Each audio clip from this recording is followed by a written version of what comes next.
lights out, and we are racing here in Moto3 in Assen. They pick their way through the orange smoke, and it will be for Keras that will get the drop on the field going into the first corner. Good start from the second row by even out Ortola. He came from fourth to second. Furusato goes back from second to third.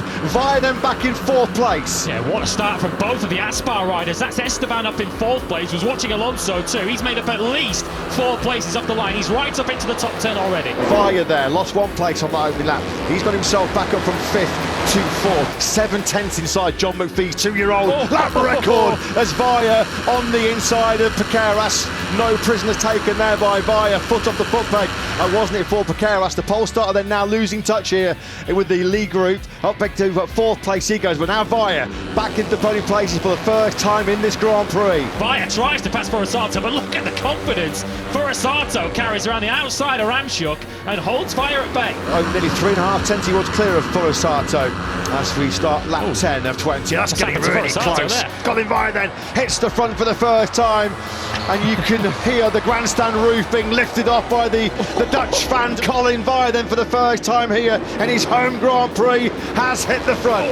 Alonso Munoz now swapping places. In the slipstream we go, on board with David Alonso. This will be a brave old move if he fires on the inside of Ortola through 7. He's not going to be close enough. In fact, he's under attack himself from Munoz, who is just so aggressive. Lanetta has ghosted through all the way to 6th. He's now the leading Honda in this race, as both Piqueras and Fernandez have fallen back, and of course Furusato too. Do you know what? Munoz was wide there, and then he ran onto the curve, and with the space on the inside, but there was a big bump and barge from Alonso through one of the fastest corners on this circuit, through that turn 12, turn 13 section.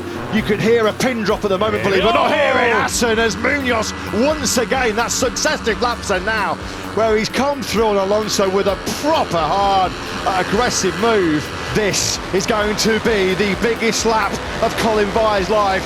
This is the lap that he has dreamt of for all of his 19 years. The Assen crowd are on their feet. Ortola is going all in. He's just set another personal best lap. That is the glory that beckons here for Colin Via. This is going to go all the way down to the final corner, isn't it? Down to the final chicane. Here comes Ortola. He's building. He's going to attack on the inside, surely. He's going to go the long way round. Via has been mugged at the final chicane. Listen to the groans. Listen to the moans from the Dutch crowd. They come over the line. Ortola takes it. Ortola takes an absolute classic here in Assen. What a race. What a Grand Prix.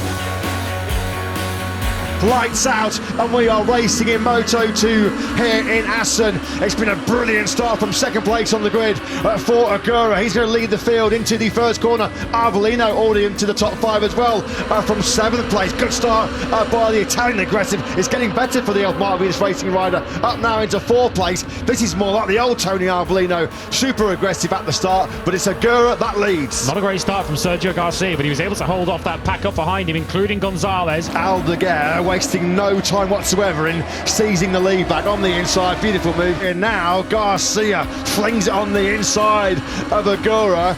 Proper battle this is between the two teammates, and taking advantage of that early tussle is Arbolino. Now this is much more like the Tiger Tony of old. Up inside the top 3, albeit briefly, as Garcia shows him a front wheel going through the bolt. And Lopez coming back through on Gonzalez, and now straight away on the inside of Garcia. We're used to early aggression from Alonso Lopez, and he's living up to that promise once again. After a tough turn 1, he's back up into 4th. Garcia, but of course Agura could close in second, and he's now lost second place. Another beautiful move from Tony Arbolino, who's now up into second place. That's lovely. Textbook move then into 16 from the Japanese rider Fermin Aldeguer, who at the moment is in cruise control at the front of this Assen Grand Prix. Oh, can you believe this? Fermin Aldeguer has got a long lap penalty, just as it happened to him when he was leading the Catalan Grand Prix. He has been busted once again, leading a Grand Prix, exceeding track limits here in Assen. That's game on this for Aldeguer. He's creeping ever closer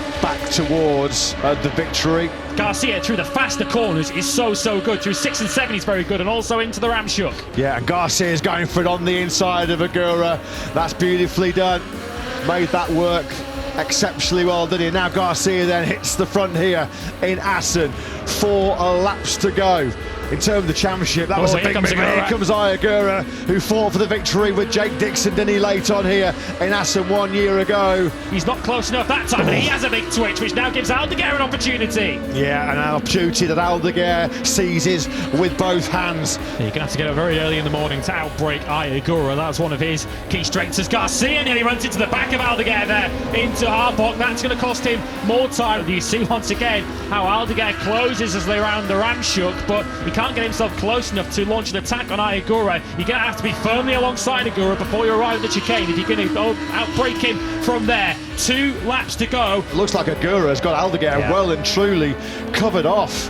What on earth is going through the mind of Fermin Aldeguer? Ayagura will not care because he wins the Dutch TT in Moto2. He takes the checker flag, nearly 0.6 of a second clear of Fermin Aldeguer. A class ride though that, wasn't it, by Ayagura? The victory which sees him take second place in the World Championship, and he took 9 points out of his teammate Sergio Garcia. If you enjoyed that, there are more to come. See you on track.